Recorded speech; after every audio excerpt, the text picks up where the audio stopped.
ఏంటి పిచ్చి భాషట, భాషల వరమట, దేవుడి వీళ్ళకి ఇది ఒక్కొక్కడు ఒక్కోలా అరుస్తున్నారు. ఇది పరలోకపు భాష, ఆ భాష మేము మాట్లాడుతున్నాం అని చెప్పుకుంటున్నా దొంగల్లారా. వాడు దూషిస్తూ ఉంది దేవుణ్ణి, వాడు దూషిస్తూ ఉంది పరిశుద్ధాత్మను. అలాంటి వాడిని సంఘాల్లో పోషిస్తూ, సంఘాల్లో గౌరవిస్తూ, అలాంటి వాడికి అడుగులు మడుగులెత్తుతూ, అలాంటి వాడిని వేదికల మీద కూర్చోబెడుతూ, అలాంటి వాడికి శాల్వాలు కప్పుతూ, అలాంటి వాడికి ఫ్లవర్ బొకేలు ఇస్తూ, అలాంటి వాడికి సన్మానాలు చేస్తూ, అలాంటి వాడికి పూలు జల్లుతూ, దారిలో పూలు జల్లుతూ స్వాగతిస్తున్నారండి.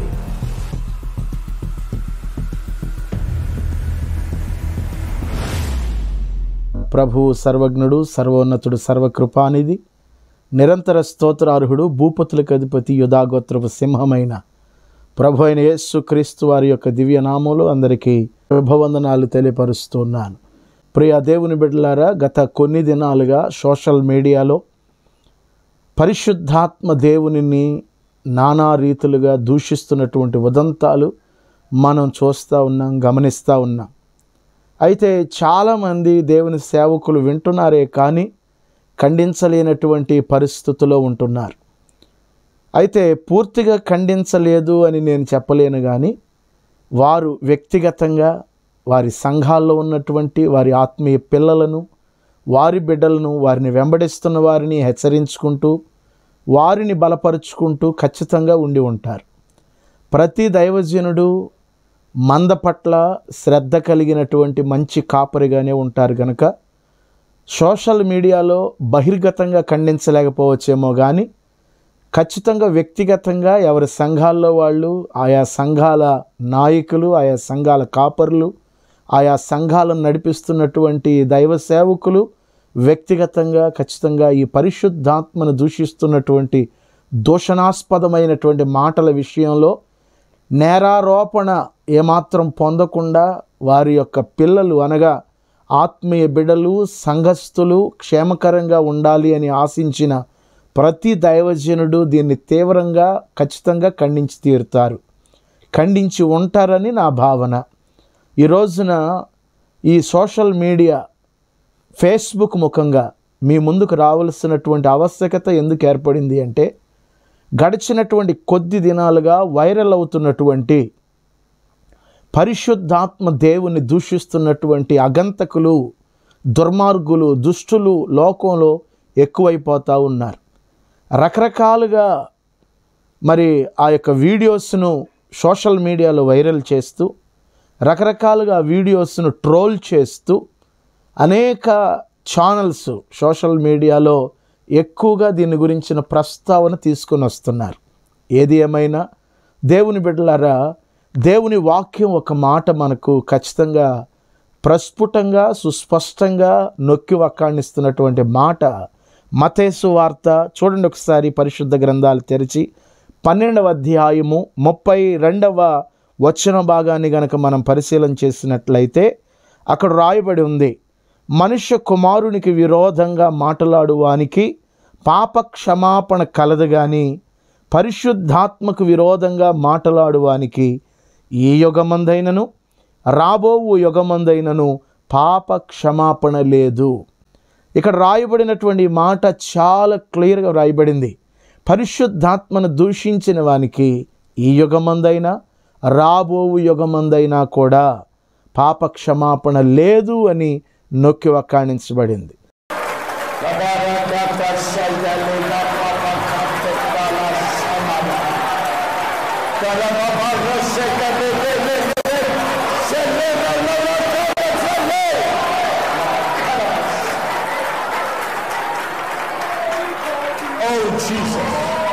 పరిశుద్ధాత్మని స్పర్శ నీవు అనుభవించుదువుగాక. నీలో ఒక పులకింత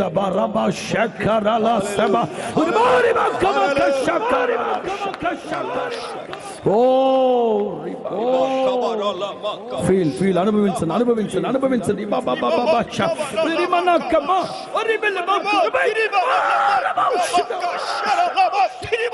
అదిగో అదిగో అదిగో అదిగో ప్రతి ఒక్కరు అనుభవిస్తున్నారు. అదిగో అదిగో అదిగో నిన్నే నిన్నే అదిగో మరుతున్నాడు పరిశుద్ధాత్ముడు. స్పర్శను అనుభవించు అనుభవించు అనుభవించు అనుభవించు అనుభవించు. ఇది ఒక్కొక్కడు ఒక్కోలా అరుస్తున్నారు.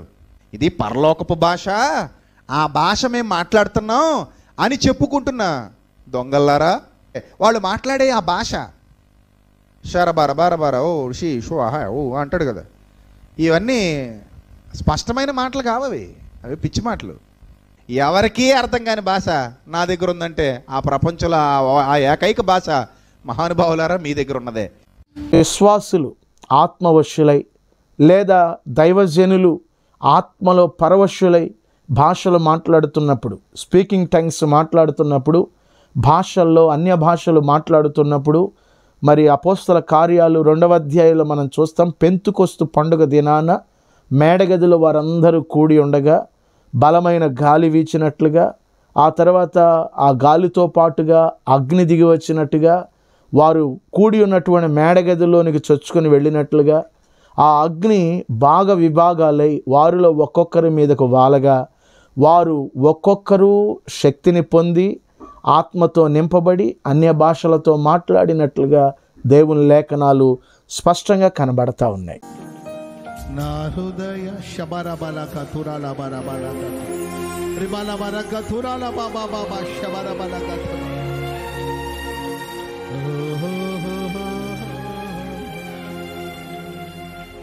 కుడి చేతిని పైకెత్తి, నాలో ఉన్నది విశ్వాసవరము,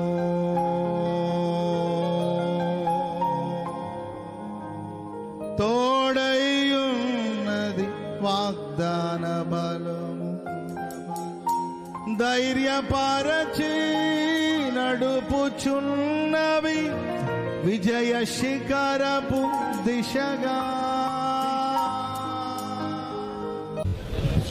హల్లెలూయా. గ్లోరా బాలక షకతురా బాలక రబలాంతునారియా. హల్లెలూయా హల్లెలూయా. గ్లోరీ ఖబక షకతురా కిరిబిలిక రబలాంతునారియా. హల్లెలూయా హల్లెలూయా. స్వామి దిగిరా నాయనా, దిగిరా నాయనా. నీ బిడ్డలను మీరు అభిషేకించాను. అభిషేకం లేకుండా ఎవరు ఏ సేవ చేయలేరు. అభిషేకం లేకుండా ఎవరు ఏ సేవ చేయలేరు. మీ అభిషేకంతో నింపు నాయన, మీ అభిషేకంతో నింపు నాయన, మీ అభిషేకంతో నింపు నాయన. ఓ జీసస్. కరబలక షకతురా కరబలక. అందరూ ఆత్మ నింపుదల కలిగి ఉండాలి. అందరూ ఆత్మ నింపుదల కలిగి ఉండాలి. అందరూ ఆత్మ నింపుదల కలిగి ఉండాలి. కరబలక షకతురా కిరిబిలి కరబలాంతునారియా. ఆచుదించు ఆచుదించు ప్రభు. పరలోకంలో నుండి దిగిరా నాయన. మీ సేవకులను మీరు ఏర్పాటు చేసుకోండి. మీ సేవకులను మీరు ఏర్పాటు చేసుకోండి. ఇది మీరు ఎన్నుకునే సేవకులు నాయన, మనుషుడు కాదు. మనుషులు ముఖాలు చూసి కాదు, మీరు ఎన్నుకోవాలి. మీరు ఎన్నుకోవాలి. కరబలక షకతురా కరబలకతురా కిరిబిలి కరబలకతురా. ఓ ది కి కరబా షకత్. అయ్యా అయ్యా అయ్యా అయ్యా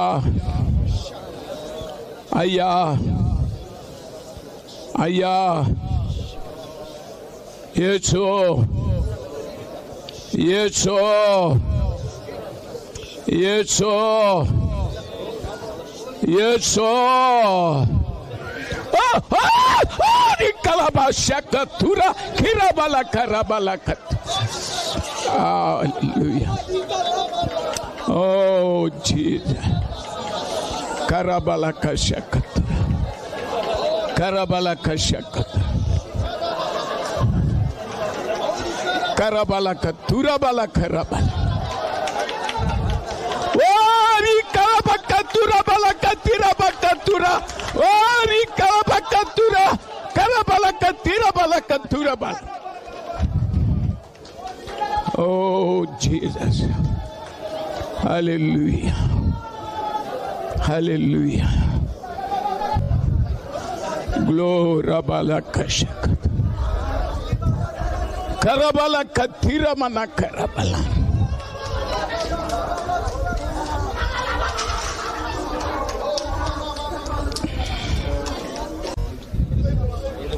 తీసేయండి అభిషేకం పడినటువంటి వాడిని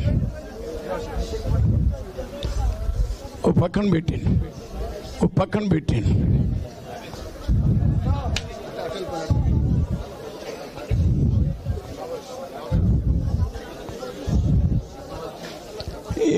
ఎవరు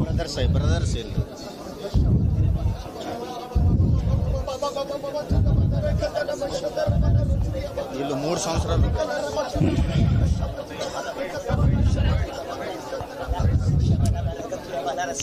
Oh, Jesus. Karabala Katira. Karabala Katiri Bili Karaba. Oh, Riaba Shakat. Oh, Rabala Katura. Kiribili Karabala Karaba. Hallelujah. Hallelujah. Hallelujah. Hallelujah. Hallelujah. Glory. Glory la bakatura, kirabala katura. Karabala katura. Karabala kashak. దేవుని బిడ్డలారా, ఈ మాటలను మనం పరిశీలన చేసినట్లయితే ఖచ్చితంగా పరిశుద్ధాత్మ శక్తితో నింపబడినప్పుడు, పరిశుద్ధాత్మ తాకిడిని మరి మనుషులు అనుభవించినప్పుడు, పరిశుద్ధాత్మతో నింపబడినప్పుడు అన్య భాషలు మాట్లాడడం అనేది ఖచ్చితంగా జరిగి తీరుతుంది. అన్య భాషల ద్వారా మరి మన పూర్వీకులు, మన పితరులు, అపోస్తలులు మాట్లాడారు, ఇశ్రాయేలీలు మాట్లాడారు, అలాగే ప్రవక్తలు మాట్లాడారు, యాజకులు, ప్రధాన యాజకులు కూడా మాట్లాడారు. అన్య భాషలతో మాట్లాడే అనుభవం ఎవరిలో ఉంటుందంటే పరిశుద్ధాత్మ తాకిడితో నింపబడిన వారికి ఉంటుంది. కనుక అట్టి పరిశుద్ధాత్మను ప్రభు అయిన యేసుక్రీస్తు వారు వాగ్దానం చేశారు. నేను వెళ్ళని ఎడల ఆదరణకర్త మీ వద్దకు రాడు అని దేవుని యొక్క లేఖనాల్లో ప్రభు అయిన యేసుక్రీస్తు వారు మాట్లాడినటువంటి ఉదంతాలు మనం చూస్తాం. ఆయన వెళుతూ వాగ్దానం చేసినటువంటి పరిశుద్ధాత్మను ప్రజల మీదికి పంపించి ఆత్మ నింపుదలతో తన కార్యము, తన పని, తన యొక్క చిత్తము ఈ భూమి మీద నెరవేర్చాలి తన జనులు అని ఉద్దేశంతో ప్రభువు పరిశుద్ధాత్మను పంపించినట్లుగా మనం చూస్తూ ఉన్నాం. వాగ్దానముతో మరి పంపబడినటువంటి పరిశుద్ధాత్మని దూషించిన వానికి క్షమాపణ ఈ యుగమందైనను రాబోవు యుగమందైనను కూడా లేదట. తెలియక చేసిన వాడు క్షమించబడతాడు, తెలిసి చేసిన వానికి క్షమాపణ ఏమాత్రము లేదు. అపోస్తలుడైన పౌలు గారు తిమోతికి రాస్తున్నటువంటి మొదటి ఉత్తరంలో 1వ అధ్యాయం 13వ లేఖనాన్ని ఒకసారి మీరు పరిశీలన చేస్తే, నన్ను బలపరిచిన మన ప్రభు అయిన క్రీస్తు యేసునకు కృతజ్ఞుడైన ఉన్నాను, తెలియక అవిశ్వాసం వలన చేసి తిని గనుక కనికరించబడి తిని. కొన్ని విషయాలు పౌలు గారు సౌలుగా జీవించినటువంటి దినాల్లో, సౌలుగా ప్రవర్తించినటువంటి పరిస్థితుల్లో తెలియక కొన్ని చేశాడు, కనుక కనికరించబడ్డాడు. ఈ రోజున తెలియని వాళ్ళెవరు పరిశుద్ధాత్మను దూషించట్లా. వాక్యాలను వక్రీకరించేవాళ్ళు, వాక్యాన్ని చదివిన వాళ్ళు, వాక్యాన్ని క్షుణ్ణంగా ఎరిగిన వాళ్ళు, వాక్యాన్ని ప్రబోధించేవాళ్ళు, సంఘాలను నడుపుతున్నటువంటి వాళ్ళు, కొన్ని సంఘాలకు కొంతమంది ఒక చిన్న గుంపులకు కాపర్లుగా ఉన్నవాళ్ళు, ఒక మందను నడిపిస్తున్నటువంటి వాళ్ళే ఈ రోజున పరిశుద్ధాత్మ దేవుని గురించి అన్యదా మాట్లాడుతూ అన్యజనులు మరి దూషణాస్పదంగా మాట్లాడే విధంగా వీరు మాట్లాడడం జరుగుతూ ఉంది. కనుక అవిశ్వాసముతో ఉన్నప్పుడు, అవిశ్వాసిగా ఉన్నప్పుడు దూషించింది వేరు, తెలిసి విశ్వాసాన్ని రుచి చూచాక దూషిస్తూ ఉంది వేరు. అందుకే హెబ్రీలకు రాసిన పత్రికలో కూడా 6వ అధ్యాయము 4వ వచనంలో చాలా స్పష్టంగా వ్రాయబడిన మాట, ఒక్కసారి వెలిగించబడి పరలోక సంబంధమైనటువంటి వరమును రుచి చూచి పరిశుద్ధాత్మలో పాలివారై దేవుని దివ్య వాక్యమును రాబోవు యుగ సంబంధమైన శక్తుల యొక్క ప్రభావమును అనుభవించిన తరువాత తప్పిపోయిన వారు తమ విషయములో దేవుని కుమారుని మరలా సిలువ వేయుచు బాహాటముగా ఆయనను అవమానపరుచుచున్నారు గనుక మారు మనస్సు పొందునట్లు అట్టి వారిని మరలా నూతన పరుచుట అసాధ్యము. దేవుని బిడ్డలారా, వీళ్ళు తెలియక కాదు చేస్తూ ఉంది, తెలిసే చేస్తూ ఉన్నారు. ఆ దూషణలకు తెగబడి తప్పిపోయిన వారు మరలా ప్రభు అయిన యేసుక్రీస్తు వారిని, దేవుని కుమారుని సిలువ వేయుచు బాహాటంగా ఆయన అవమానపరుస్తూ ఉంది. వాక్యము తెలిసినటువంటి క్రైస్తవేతరులు ఆయన్ని గౌరవిస్తున్నారు, అన్యులు ఆయన గౌరవిస్తున్నారు, హైందవ సోదరులు ఆయన్ని ప్రేమిస్తున్నారు, గౌరవిస్తున్నారు.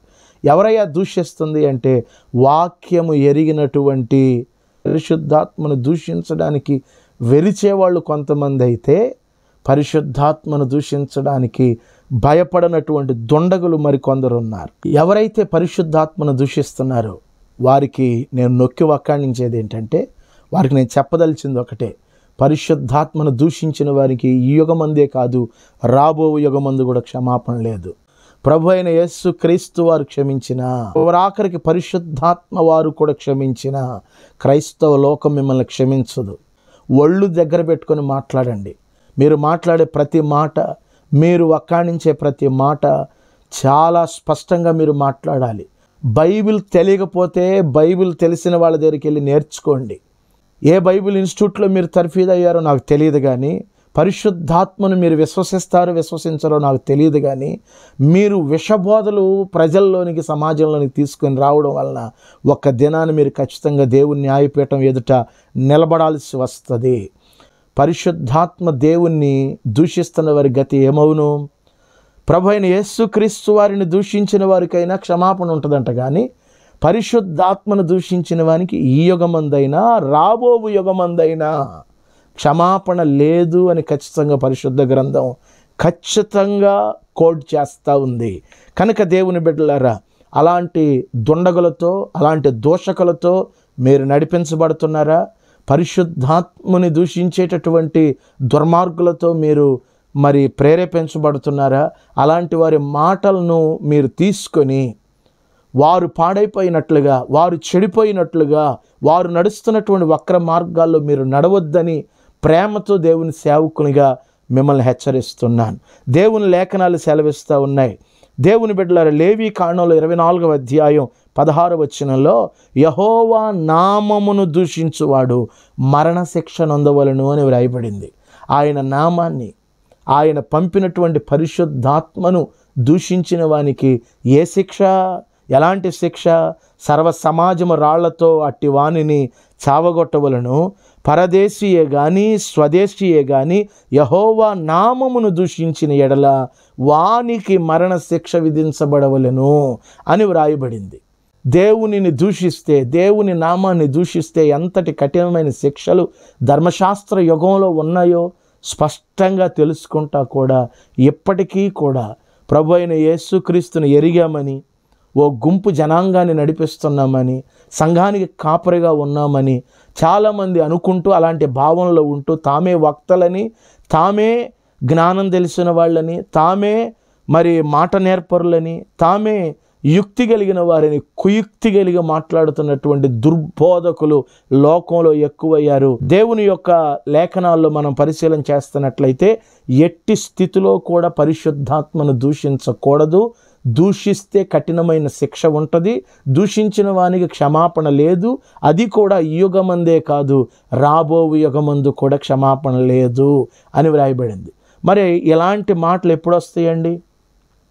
అలాంటి దూషణ మాటలు ఎవరికి వస్తాయి, ఎప్పుడు వస్తాయి, ఎందుకు వస్తాయి అంటే కడుపు నిండి ఇష్టానుసారంగా మాట్లాడేటటువంటి అనుభవాలు కలిగి ఉంటారు. సోషల్ మీడియాలో బ్రతుకుతా, సోషల్ మీడియా మీద పడి, యూట్యూబ్ ఛానల్స్ మీద పడి, తమ ఇష్టానుసారంగా వడ్డీ వ్యాపారాలు చేస్తా, తమ ఇష్టానుసారంగా బ్రతికే వాళ్ళకి దైవభక్తి ఎలాగుంటుందండి? దైవభక్తి ఉండదు. కనుక దేవుని మాటలు వింటున్న మీరు జాగ్రత్త. వాళ్ళు నోరు పారేసుకున్నారని మీరెవ్వరూ కూడా నోరు పారేసుకోవద్దు. పరిశుద్ధాత్మ విషయంలో మీ ఇష్టానుసారంగా మాట్లాడి శాపగ్రస్తులై మీ కుటుంబాల మీదకి, మీ పిల్లల మీదకి, తరతరాల మీదకి శాపాలు తెచ్చి పెట్టుకోవద్దు అని చెప్పి దేవుని సేవకునిగా, మిమ్మల్ని ప్రేమించేటటువంటి దైవజనునిగా నేను మీకు మనవి చేస్తున్నాను. వెర్రి మాటలు మాట్లాడేటటువంటి వెర్రి వాళ్ళతో మీరు కలిసిపోవద్దు. పిచ్చి మాటలు మాట్లాడేటటువంటి పిచ్చి వాళ్ళతో మీరు మమేకం కావద్దు. జాగ్రత్త.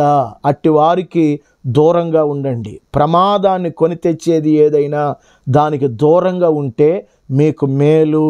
పేతురు రాసినటువంటి 2వ పత్రిక 2వ అధ్యాయం 1వ వచనంలో చూసినట్లయితే, మరియు అబద్ధ ప్రవక్తలు ప్రజల్లో ఉండిరి, అటువలనే మీలోనూ అబద్ధ బోధకులుందురు. వీరు తమ్మును కొనిన ప్రభువును కూడా విసర్జించుచు తమకు తామే శీఘ్రముగా నాశనమును కలుగ చేసుకొనుచు నాశనకరమగు భిన్నాభిప్రాయములను రహస్యంగా బోధించుదురు అని వ్రాయబడింది. కనుక అబద్ధ బోధకులు లోకంలో బయలుదేరేశారు.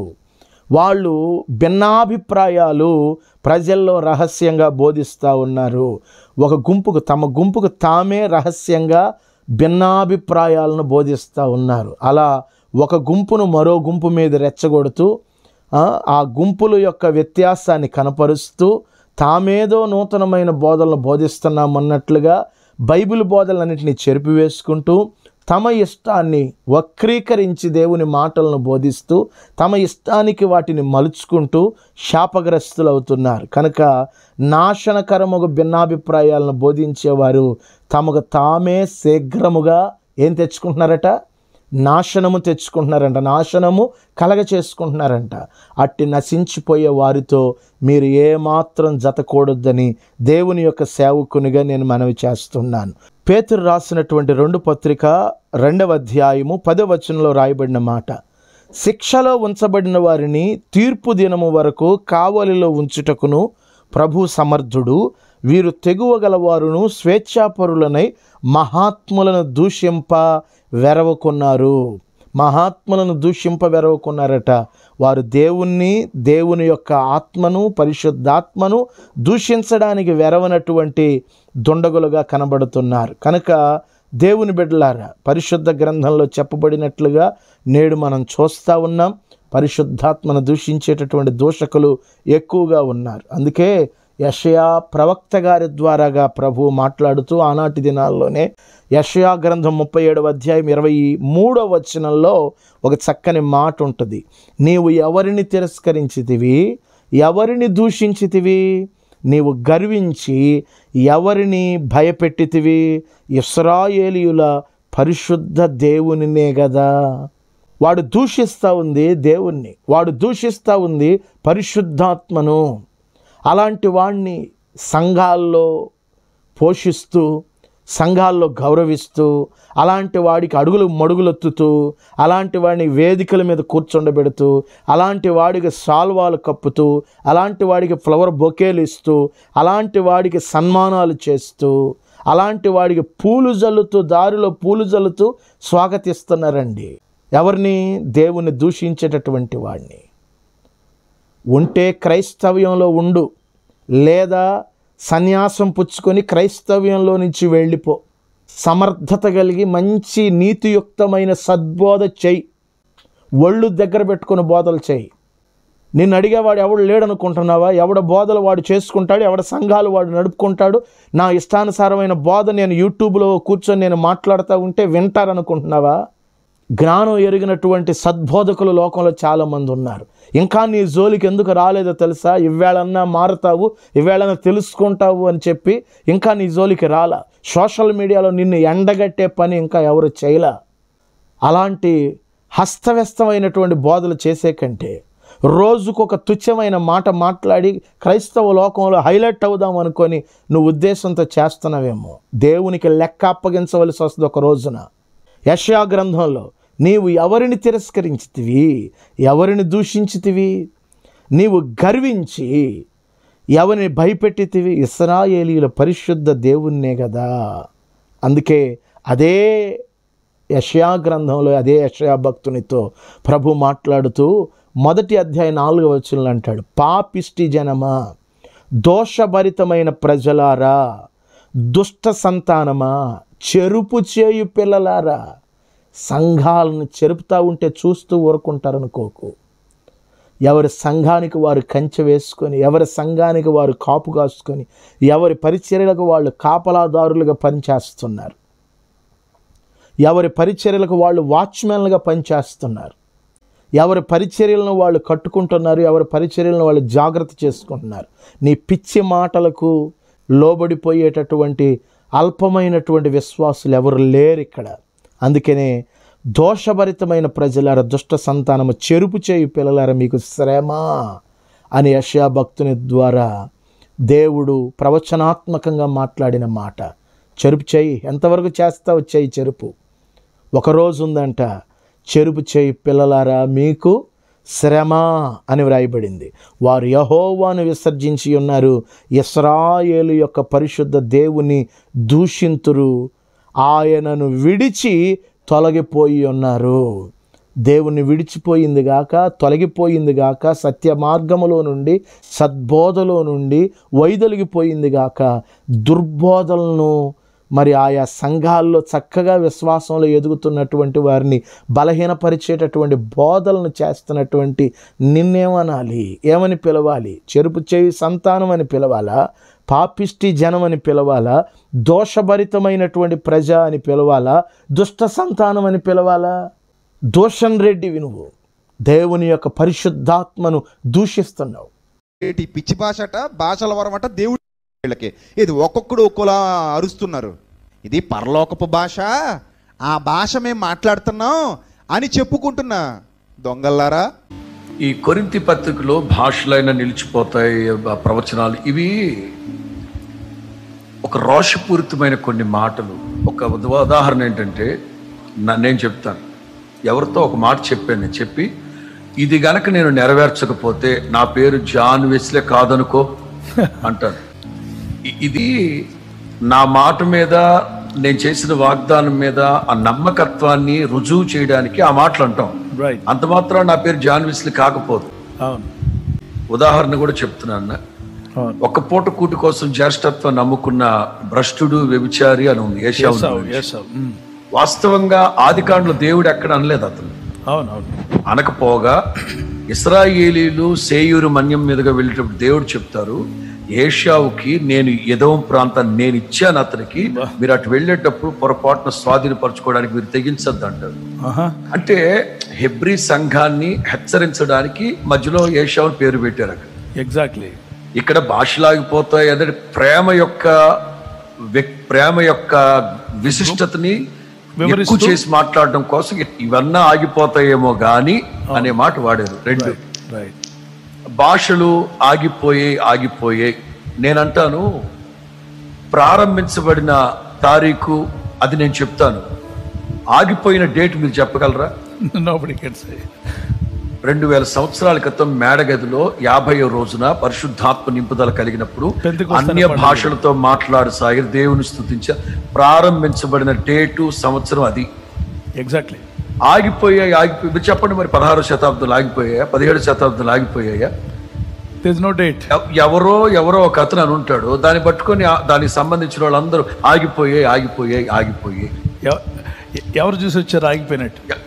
ప్రారంభించబడింది మేము చెప్తున్నాం. ఆగిపోయిన సంగతి మీరు చెప్పండి, పలానా డేట్ అని చెప్పండి, పలానా శతాబ్దం అని చెప్పండి. దానికి వాక్యాధారం లేదు, ఏం లేదు. వాళ్ళు చెప్తారు. ఇక్కడ ప్రవచనం అయితే సంఘం యొక్క క్షేమాభివృద్ధి కోసం అన్య భాషలు వచ్చి భాషలతో మాట్లాడువాడు దేవునితో మర్మాలు మాట్లాడుతున్నాడు, తనకే క్షేమాభివృద్ధిని కలుగు చేసుకుంటున్నాడట. అటువలే పరిశుద్ధాత్మ కూడా మన బలహీనతలు చూసి యుక్తంగా ప్రార్థన చేయడం మనకు తెలియదు గనక ఆ ఆత్మే మన పక్షమై ఉచ్చరింప సఖ్యము గాని మూలుగులతో మనతో ప్రార్థన చేయిస్తా ఉన్నాడని రోమపత్రిక 8లో మనం చూస్తాం. ఎగ్జాక్ట్లీ. అన్య భాషలు అంటే భూమి మీద ఆకాశము కింద ఎక్కడో ఒక చోట తప్పనిసరిగా మాట్లాడే ఒక భాషే అన్య భాష. నేను ఇశ్రాయేల్ దేశానికి వెళ్ళినప్పుడు ఇట్లాంటి ఉపదేశానికి సంబంధించిన కొన్ని సందిగ్ధాలు కొన్ని కాంట్రవర్షియల్ ఉంటే నేను పేపర్ మీద రాసి బైబిల్లో పెట్టుకొని ఇశ్రాయేల్ దేశానికి వెళ్ళిన తర్వాత అక్కడ టాప్ 10 గైడ్లు ఎవరైనా ఉంటే వాళ్ళని పిలిపించి గంటకి $100 చొప్పున వాళ్ళకి ఇచ్చి వాళ్ళ దగ్గర అది నేను నేర్చుకుంటాను. ఇది ఉంది వాస్తవంగా హెబ్రీ భాషలో ఇది ఏముంది, లాటిన్ భాషలో ఏముంది, అరామియా, యేసు ప్రభు ఎక్కువ శాతం మాట్లాడింది అరామియా అని చెప్తా ఉంటారు. అక్కడ అరామియాలో దీని ఆంతర్యం ఏముంది, భాషలు అంటే ఏముంది అని తెలుసుకున్నాను నేను. ఇవాళ తోమా మన దేశానికి వచ్చాడు, 2000 సంవత్సరాలప్పుడే తోమా మన దేశానికి వచ్చారంటే ఎందుకు రావాల్సి వచ్చింది? తోమా పెద్ద పెద్ద దైవజనులు ఉన్నారు, తోమాను ఎందుకు వచ్చారంటే నేను అక్కడ నాకు ఒక టాప్ 10 గైడ్లో ఒక గైడ్ నాతో చెప్పిన మాట ఏంటంటే, పరిశుద్ధాత్మ నింపుదల కలిగిన రోజున తోమా మలయాళంలో స్పష్టంగా ప్రభువుని స్తుతిస్తూ ఉన్నారంట. Praise the Lord. అప్పుడు ఈ కేరళైట్స్ వ్యాపారం నిమిత్తం యూరప్ వెళుతూ యెరూషలేం పండగకి వెళ్ళారంట. కేరళలో ఉన్న యూదులు, కేరళ వాళ్ళు చూసి ఇదేంటి ఇంత స్పష్టంగా మాట్లాడుతాను, తిన్నగా పేతురు దగ్గరికి వెళ్ళి అడిగారంట, ఇతను ఇండియాకి వచ్చాడు ఏంటి భాష మాట్లాడుతాడు? లేదు లేదు. అప్పుడు పేతురు యోహాను యాకోబులు ప్రార్థన చేసి వాళ్ళతో పంపించారంట ఆయన తోమాని. ఎందుకంటే యూదులు కేరళలో ఉన్న భాష మాట్లాడావు కాబట్టి నువ్వు అక్కడికి సూట్ అని చెప్పి ఉంటారు, పంపించారు వాళ్ళు. ఇప్పుడు భాషలు అనేది, అన్య భాషలు అనేది ప్రభుతో మనం మాట్లాడే మనలో ఉన్న అన్య భాషలు వచ్చినప్పుడు 2 అనుభవాలు జరుగుతాయి. ఒకటి, బహు సంతోషంగా ఉంటారు. 2, భాషతో మాట్లాడుతూ కన్నీరు కారుస్తూ ఉంటారు. బహు సంతోషం ఏంటంటే అన్య భాషలతో ప్రభువును స్తుతించడం. ఎందుకంటే పరిశుద్ధాత్ముడు ఆయన వలె మార్చుకుంటున్నాడని ఆత్మ పరిశుద్ధాత్మలో సంతోషిస్తుంది. 2, ఆత్మలో నింపబడినప్పుడు కొంతమంది భాషలు మాట్లాడుతూ కన్నీరు కారుస్తూ ఉంటారు. కారణం ఏంటంటే ఈ బాహ్య పురుషుడు జాన్ వెస్లీకి అన్ని మంచిగానే ఉంటాయి, కానీ లోపల ఉన్న అంతరాత్మకి కొన్ని నచ్చవు. ఎప్పుడైతే పరిశుద్ధాత్మ నింపుదల కలుగుతుందో లోపలున్న ఆత్మ పరిశుద్ధాత్మనితో మమేకమై వాటిని ఒప్పింప చేస్తూ ఉంటాడు. అప్పుడు ఈ దుఃఖం. ప్రార్థన అయిపోయిన తర్వాత నాతో సేవకులు అన్న ఇందాక ఆత్మలో నింపబడి మీరు బాగా ఏడుస్తున్నారు, ఎందుకు తెలియదు. అదేంటి, మీరు ఏడ్చింది మీరే కదా. అసలు భాషలతో మాట్లాడేవాడు దేవునితో మర్మాలు మాట్లాడుతున్నారు. ఈ బాహ్య పురుషుడైన జాన్ వెస్లీకి తెలియదు ఆ మర్మం ఏంటో. అవును, ఇది ఏమిటా మర్మం అంటే, నాలో దేవునికి నచ్చనిది, పరిశుద్ధాత్ముడు నచ్చనిది ఎక్కడో అట్టడుగుని పడిపోయి ఉంటే పరిశుద్ధాత్ముడు దాన్ని ఒప్పింపు చేస్తాడు. ఎగ్జాక్ట్లీ. మూలుగులతోనూ ఉచ్చరింప శక్యము కానీ మరి మూలుగులతో ఆత్మ ఆల్రెడీ బలహీనత ఉంది నాలో, రైట్. దాన్ని చూసి నాకు తెలియదు. ఎప్పుడైతే ఆత్మలో నింపబడ్డానో ఆ ఆత్మే మన పక్షమై దాన్ని ఒప్పింపు చేస్తాడు. రోమపత్రిక 8:26 ఉంటుంది. 8:26 రోమన్స్ 8:26 ఆత్మ తానే మన పక్షంగా విజ్ఞాపన చేస్తూ మూలుగులతోనూ ఉచ్చరింప శక్యము కాని మూలుగులతో ప్రార్థిస్తామని రాయబడిందంటే మనలో అన్నాడు. అంటే అపోస్తలుడైన పౌలు అనేక సంఘాలు కట్టిన గొప్ప దైవజనుడు. అలాంటి దైవజనుడు అంటున్నాడు, మనలో ఎవనికి అన్నప్పుడు ప్రతి క్రైస్తవునికి యుక్తముగా ప్రార్థన చేయటం ఎలాగో తెలియదు అన్నాడు. అటువలే ఆత్మీయు మన బలహీనతను చూసి సహాయం చేస్తున్నాడు. ఏలైనగా మనము అన్నప్పుడు అందరం కలిపాడు. అక్కడ క్రైస్తవులు, బోధకులు, చిన్నలు, పెద్దలు, విశ్వాసులు, ఆత్మపూర్ణులు అందరూ మనము యుక్తముగా ఎలాగూ ప్రార్థన చేయవలనో మనకు తెలియదు గాని, మనకు అన్నాడు మళ్ళా 2సారి. అందరినీ కలుపుకున్నాడు. ఇక్కడ క్రైస్తవ బాడీ అంతా కలిసి ఉంది. అక్కడ the body of Christ doesn't know even how to pray. అక్కడ ఏమంటాడు ఇంగ్లీష్లో, yes for out but the spirit itself makes intercession for us with the groanings which cannot be uttered.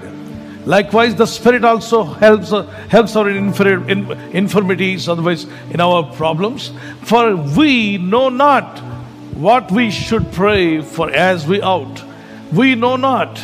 ఎంత గొప్ప దైవజనుడైనా యుక్తముగా ప్రార్థించుట ఎలాగో తెలియదట.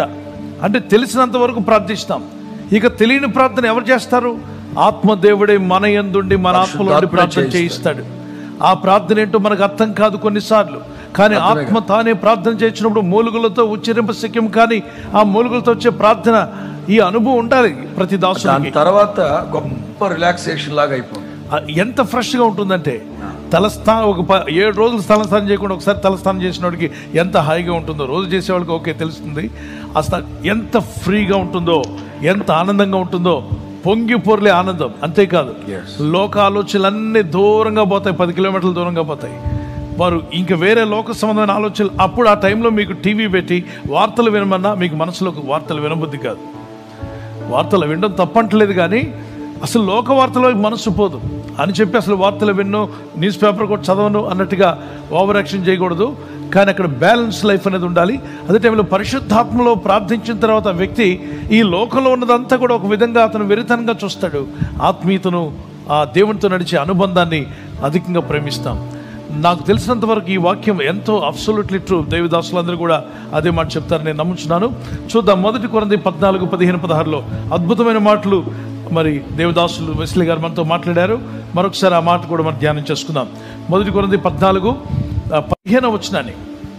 కాబట్టి అపోస్తలుడైన పౌలు ఏమంటున్నాడు చూద్దాం. 15 వచనం. ఎస్, కాబట్టి ఆత్మతో ప్రార్థన చేతును, అపోస్తలుడైన పౌలుతోను ప్రార్థన చేతును. ఎస్, కాబట్టి ఆత్మతో ప్రార్థన చేతును, మనసుతోనూ ప్రార్థన చేతును. ఆత్మతో అంటే పరిశుద్ధాత్మ మన ఆత్మతో ఏకీవించేసే ప్రార్థన. మనసుతో అంటే మదర్ టంగ్, మన తల్లి భాష, మాతృభాష, మనకు తెలిసిన భాషలో మన మనసుకు అర్థమయ్యే విధంగా, మన చుట్టూ ఉన్న వాళ్ళు కూడా ప్రార్థన చేస్తున్నప్పుడు అర్థమయ్యే విధంగా చేసే భాష. తెలుగు అయితే తెలుగు, తమిళ అయితే తమిళ్, మలయాళం అయితే మలయాళం. అలా ప్రార్థన చేస్తున్నప్పుడు మనసుతో కూడా నేను ప్రార్థన చేస్తాను. విత్ అండర్స్టాండింగ్ అన్నాడు. అండర్స్టాండింగ్ తర్వాత ఆత్మతో పాడుదును, మనసుతో కూడా పాడుదును. సో ముందు ప్రిఫరెన్స్ దేనికి ఇచ్చాడంటే ఆత్మతో ప్రార్థన, ఆత్మతో పాట. ఈరోజు కోయిర్ బిడ్డలు నిలబెట్టి ఆత్మతో పాడమంటే ఆత్మలో పాడడం చాలామంది బిడ్డలకు రాదు, ఏదో కొద్ది మందికి తప్ప. మరి ఆత్మలో ప్రార్థన చేయమని ఏమన్నంటే ఆత్మలో ప్రార్థన చేయడం చాలా తక్కువ మందికి తెలుస్తుంది. దానికి ఉన్న ఆసక్తిని కూడా లేనిపోని బోధలు చెప్పి ఆ ఉన్న ఆసక్తిని కూడా తీసేస్తున్నారు.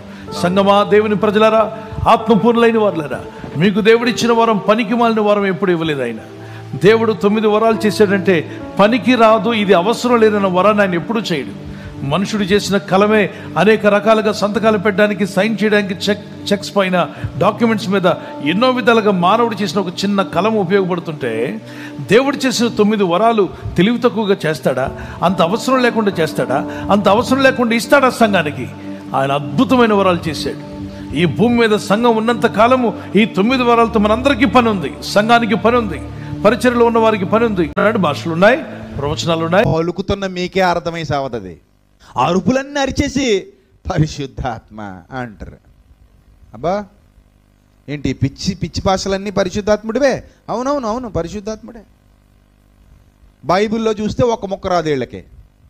సరిగ్గా డౌట్లు అడిగితే ఆన్సర్ చెప్పలేదు. సంఘాలను ముందుకు నడిపిస్తున్నటువంటి గొప్ప దైవజనులు, వారిని నీవు దూషించేటటువంటి దోషకుడుగా తయారయ్యావంటే క్రైస్తవ లోకం నిన్ను ఏమాత్రం క్షమించదు.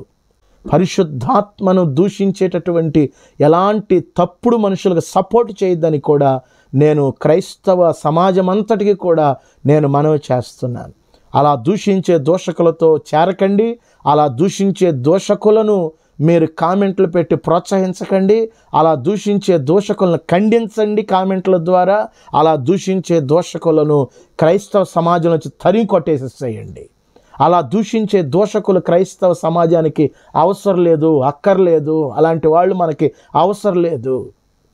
దేవుని గురించి, పరిశుద్ధాత్మను గురించి మంచిగా బోధించే బోధకులే క్రైస్తవ సమాజానికి కావాలి తప్ప ఈ మాటలు మీ హృదయాల్లో భద్రపరుచుకొని జాగరూకతగా మీ విశ్వాస జీవితాన్ని కాపాడుకొని దేవుని యొక్క సంఘములో స్థిరులై సత్యవాక్యానికి మీరు విధేయులై ఆత్మీయంగా బలపడాలని, ఎలాంటి పిచ్చి మాటలు వినపడుతున్నప్పుడు ఏమాత్రం అధైర్యపడొద్దని, నిలకడగా స్థిర విశ్వాసంలో మీరు ఉండాలని ప్రభు పేరిట మనవి చేస్తూ నా మాటలు ముగిస్తున్నాను. God bless you. దూషించేటటువంటి దోషకులు క్రైస్తవ సమాజానికి అవసరం లేదు. అలాంటి వాళ్ళని వెంబడించొద్దు, అలాంటి వాళ్ళని అనుసరించొద్దు, అలాంటి వాళ్ళని ఏమాత్రం ప్రోత్సహించొద్దు, అలాంటి వాళ్ళని మచ్చు తునకంతా కూడా గౌరవించొద్దు.